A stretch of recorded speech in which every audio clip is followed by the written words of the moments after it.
اب ہوتا یہ ہے کہ جب انسان غصے کو قابو نہیں کر پاتا اور پھر بعض اوقات اس غصے کی وجہ سے جھگڑے شروع ہو جاتے ہیں، دل آزاریاں شروع ہو جاتی ہیں، مار پیٹ شروع ہو جاتی ہے، قتل و قتال شروع ہو جاتا ہے، تو غصے کی وجہ سے انسان جو ہے ظلم کرتا ہے، تو نہ تو انسان کو اس بات کی اجازت ہے کہ یہ غصے کا شکار ہو کر حد سے تجاوز کرے، نہ اس بات کی اجازت ہے کہ خواہشات کا شکار ہو کر حلال و حرام کی تمیز چھوڑ دے۔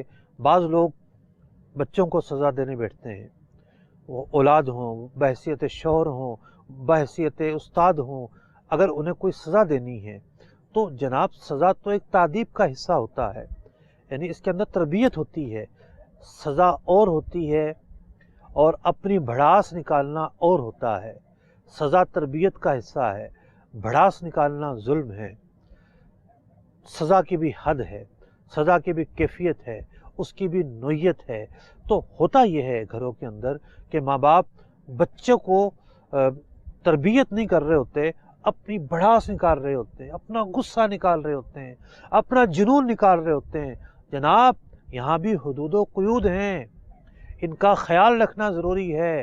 آپ استاد ہوں، آپ شوہر ہوں، آپ والد ہوں، آپ کسی مرتبے کے حامل ہوں، آپ کوئی افسر ہوں، لیکن آپ کے لیے بھی ایک دائرہ ہے، اس دائرے کو آپ کراس نہیں کر سکتے۔ کھانے پینے کا معاملہ ہو، لوگ سمجھتے ہیں جو مرضی کھا سکتا ہے بندہ، نہیں، کھانے پینے کے اندر بھی ایک اعتدال ہے، ایک ایسا درجہ بھی آ جاتا ہے کہ جب حد سے زیادہ کھانا، ایسا کھانا کہ جو انسان کے اندر فساد پیدا کرے اور انسان کے پیٹ کو نقصان پہنچائے تو وہ ممنوع اور ناجائز کے درجے میں آ جاتا ہے۔ پھر وہ کھانا اب حلال نہیں رہتا۔ اب یہاں بھی غلو سے کام نہیں لینا، یہاں بھی حد سے تجاوز نہیں کرنا ہے۔ بندہ اپنی ذاتی لائف کے اندر، اپنی نجی زندگی کے اندر اتنا بھی آزاد نہیں ہے کہ وہ ایسے کام کرنا شروع کر دے کہ اس کی طرف انگشت نمائی ہو۔ ارے ارے دیکھو دیکھو دیکھو یہ کیا کام کر رہا ہے، ارے دیکھو یہ کیا پہن رہا ہے، ارے دیکھو یہ کیا کرنے لگا ہے۔ ہر بندہ اس پر اعتراض داغ رہا ہو اور اس کا عمل واقعی ایسا ہو کہ سلیم الطبیعت لوگ، نیک سیرت کے حامل لوگ یہ کہتے ہوں کہ ہاں واقعی یہ تو بڑا عجیب آدمی ہے، کیا حرکتیں کرنا شروع کر دی ہیں اس نے۔ تو جناب انسان کا جو بیہیویئر ہے، اس کا جو پہناوا ہے، اس کی چال ڈھال ہے، اس کا رہن سہن ہے، اس کے اندر بھی ایک ایسا اعتدال ہونا چاہیے کہ انسان جو ہے وہ انگشت نمائی کا شکار نہ ہو۔ بات کرتے ہیں احادیث مبارکہ کی۔ نبی اکرم علیہ الصلوۃ والسلام نے ارشاد فرمایا کہ ہمارا سابق تو سابق ہے، یعنی سبقت لے جانے والا، اور مقتصد یعنی جو معتدل ہے وہ ناجی ہے، کامیاب ہے، اور ظالم اس کی مغفرت ہو۔ اور ایک حدیث پاک میں فرمایا کہ نیکیوں میں سبقت لے جانے والا جنت میں بلا حساب داخل ہوگا۔ پیارے آقا علیہ الصلوۃ والسلام فرماتے ہیں کہ نیکیوں میں سبقت لے جانے والا جنت میں بلا حساب داخل ہوگا، مقتصد سے حساب میں آسانی کی جائے گی۔ مقتصد کی ایک تفسیر یہ ہے کہ جو میانہ روی سے کام لیتا ہو، جو اعتدال سے کام لیتا ہو، حدود سے متجاوز نہ ہوتا ہو، اور فرمایا جس نے ظلم کیا یعنی حدود سے تجاوز کر گیا، مقام حساب میں روکا جائے گا، اس کو پریشانی پیش آئے گی اور اس کے بعد پھر وہ جنت میں داخل ہوگا۔ نبی اکرم علیہ الصلوۃ والسلام کی جو حدیث پاک ہے ایک آیت مبارکہ کے مضمون کی طرف یہ اشارہ کرتی ہے۔ وہ آیت مبارکہ یہ ہے، ثم اورثنا الکتاب الذین اصطفینا من عبادنا، پھر ہم نے کتاب کا وارث کیا اپنے چنے ہوئے بندوں کو، فمنہم ظالم لنفسہ، کچھ لوگ ان میں سے وہ ہیں کہ جو اپنے نفس پر، اپنی جان پر ظلم کرنے والے ہیں، ومنہم مقتصد، اور کچھ لوگ وہ ہیں جو میانہ چال والے ہیں، ومنہم سابق بالخیرات باذن اللہ، اور ان میں سے کچھ وہ ہیں کہ جو نیکیوں میں، اچھے کاموں میں سبقت لے جانے والے ہیں اللہ کے حکم سے، اللہ کے اذن سے۔ ذالک هو الفضل الکبیر، بلا شبہ یہ اللہ کا بڑا فضل ہے۔ اس آیت مبارکہ میں لوگوں کے تین احوال بیان کیے گئے۔ ایک وہ ہیں کہ جو راہ کے اندر رہ جانے والے ہیں، جو خطاکار ہیں، جو کوتاہی برتنے والے ہیں۔ دوسرے وہ ہیں کہ جو میانہ چال چلتے ہیں، اعتدال کی راہ اپناتے ہیں، متوسط راہ اپناتے ہیں۔ اور تیسرے وہ ہیں کہ جو نیکیوں میں سبقت لے جانے والے ہیں۔ یہ سبقت لے جانے والے سب سے آگے، میانہ چال رکھنے والے درمیانی درجے پر، اور جو کوتاہی کرنے والے ہیں، یہ بلا شبہ وہ لوگ ہیں جو غفلت کا شکار ہوئے۔ تو قرآن پاک کی اس آیت مبارکہ نے ہمارے لیے واضح طور پر بیان کر دیا کہ ایک مسلمان کے مزاج کے اندر ایسا نہیں ہے کہ آزاد پن ہو، کھلی چھوٹ ہو، یا جو چاہے کرے۔ نہیں، تلک حدود اللہ، اللہ رب العزت نے حدود قائم کر دی ہیں، ان حدود کے گرد رہنا ہے، یہ ایک مسلمان کے لیے بہت ضروری ہے۔ اگر ہم بات کرتے ہیں اپنی گھریلو زندگی کی، گھریلو زندگی کے تعلق سے نبی اکرم علیہ السلام نے ایک حدیث مبارکہ میں بہت ہی پیارے انداز میں سمجھایا ہے کہ عورت ٹیڑھی پسلی سے پیدا کی گئی ہے، اگر اسے سیدھا کرنا چاہو گے تو ٹوٹ جائے گی۔ مراد یہ ہے کہ عورت کی اپنی ایک نفسیات ہے، اپنی ایک طبیعت ہے، اپنی ایک جبلت ہے۔ عورت کی جو عادات و اطوار ہیں وہ اس طرح نہیں ہیں جو ایک مرد کی ہوتی ہیں۔ مرد ہر زاویے سے یہ سوچے کہ یہ جناب پرفیکٹ ہو جائے، کہ اس طرح بھی یوں ہو جائے، اس طرح بھی یوں ہو جائے، اور اس طرح بھی یوں ہو جائے۔ ایسا نہیں ہو سکتا۔ عورت کی اپنی ایک سمجھ بوجھ ہوتی ہے، اپنی ایک طبیعت ہوتی ہے، اپنی ایک فطرت ہوتی ہے۔ تو عورت پر اتنی سختی نہ کی جائے کہ گھر ٹوٹ جائے، بلکہ عورت کو چلانے کے لیے، گھر کو چلانے کے لیے، اپنے جیون ساتھی کو چلانے کے لیے، اپنی زندگی کے اس رفیق سفر کو چلانے کے لیے ایک اعتدال کا راستہ ہونا ضروری ہے۔ یہاں بھی حدود و قیودات ہیں۔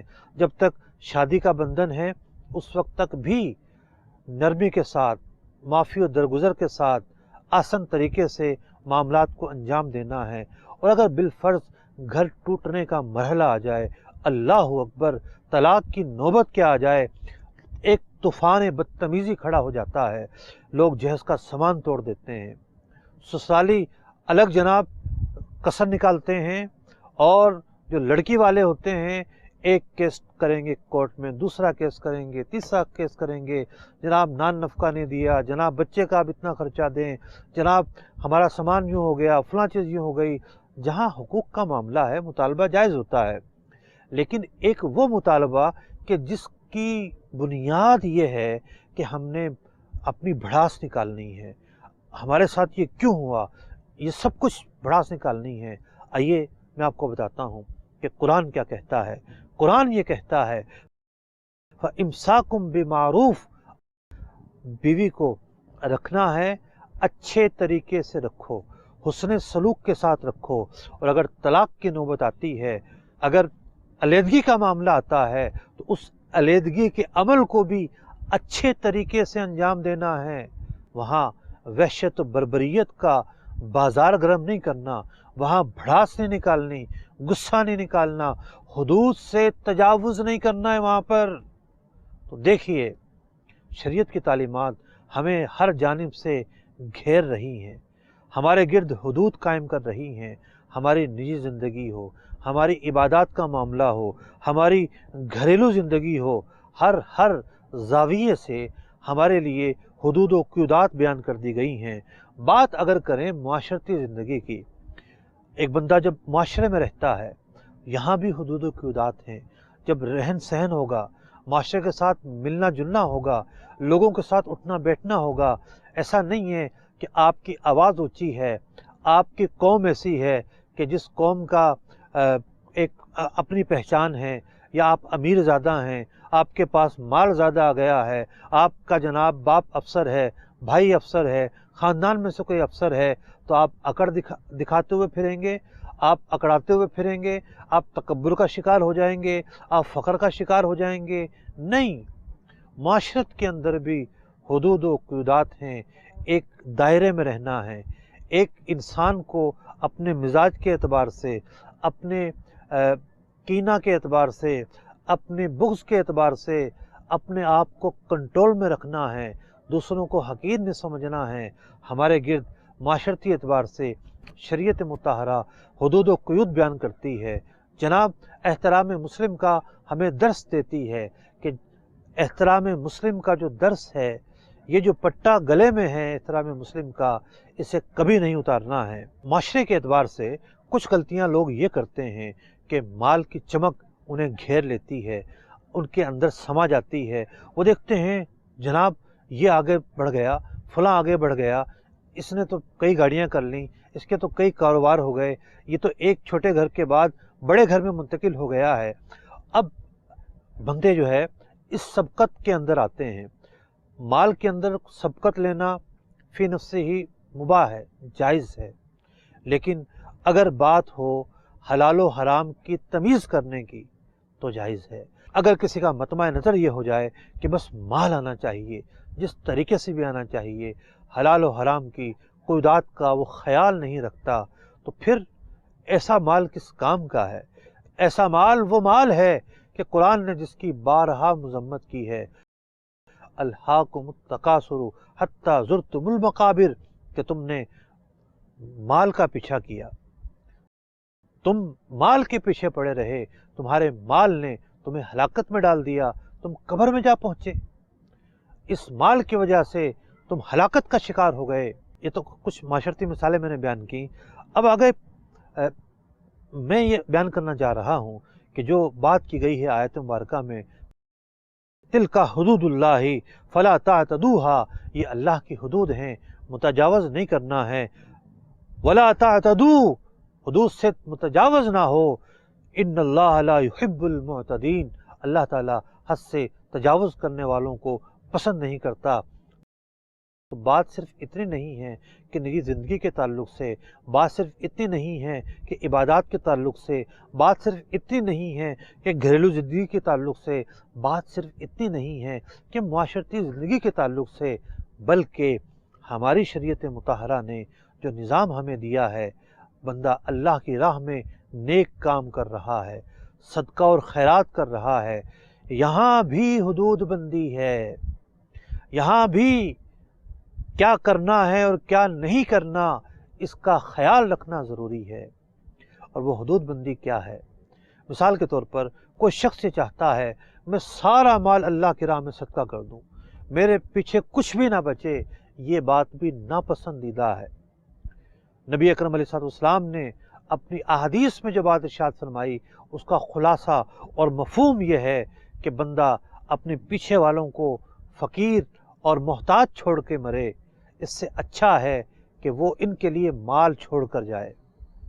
ایک شخص کے پاس مال ہے، چاہتا ہے سارا خیرات کر دوں، حالانکہ اس پر تو حج فرض ہو چکا تھا، اس پر تو پچھلی جو ہے وہ بہت سارے صدقات مالیہ رہتے ہیں، کفارے رہتے ہیں، منت کی ادائیگی رہتی ہے، مطلب مال خرچ کرنا ہے۔ تو وہاں بھی یہ دیکھنا ہے کہ میرے اوپر جو صدقات واجبہ لازم ہیں، کہیں میں نے ان میں تو کوتاہی نہیں کی ہے۔ اسی طریقے سے اگر کوئی شخص خیرات کیے جا رہا ہے، نفلی صدقہ انجام دیے جا رہا ہے، زکوٰۃ نہیں دیتا، حدود سے تجاوز کیا اس نے نفلی صدقہ کیا نیکی ملی، لیکن یہ ایسا ہی ہے کہ بندہ نفل نماز تو پڑھ لے، فرض نماز نہ پڑھے۔ تو اس شخص نے صدقہ کرنے میں حدود سے تجاوز کیا کہ اس نے جو واجب صدقہ تھا وہ اپنے محل پر اپنے شرائط کے مطابق ادا نہیں کیا۔ محترم ناظرین کرام، آج کے سبق میں، آج کے لیکچر میں ہم نے جو اصول سیکھا وہ مرکزی اصول یہ ہے کہ اللہ رب العزت نے ہمارے لیے باؤنڈریز مقرر کی ہیں، حدود مقرر کی ہیں، ہم ان حدود کے گرد رہیں گے، نہ کوتاہی کریں گے، نہ بارڈر کو کراس کریں گے، بلکہ جو شریعت کی تعلیمات ہیں اسے انجام دیں گے۔ کس طرح انجام دیں گے آپ کو سیکھنا ہوگا، کب کس موقع پر ہم نے کیا کرنا ہے۔ نماز پڑھنے والے کے لیے نماز کے احکام سیکھنا ضروری ہے کہ نماز میں کیا حلال ہے کیا حرام ہے۔ روزہ رکھنے والے کے لیے روزے کی تعلیمات سیکھنا ضروری ہے کہ روزے میں کیا حلال ہے کیا حرام ہے۔